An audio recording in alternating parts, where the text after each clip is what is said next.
As Friuli Venezia Giulia moves to strengthen its international role, the region and the Consular Corps of Trieste have signed a cooperation agreement bringing together 32 consular missions in a structured framework for cultural, economic and diplomatic collaboration.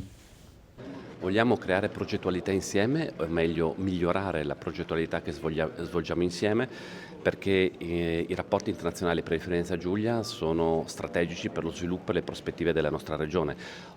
considerando poi che siamo un unicum a livello nazionale, non siamo una capitale di un paese, ma abbiamo un corpo consolare molto consistente, sia con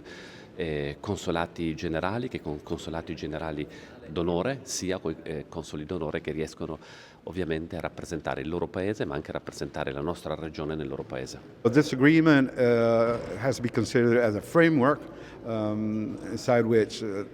we have a new opportunity between region and the consular institutions to develop new activities to benefit the territory and to benefit what is the international projection of the Friuli Venezia Giulia region.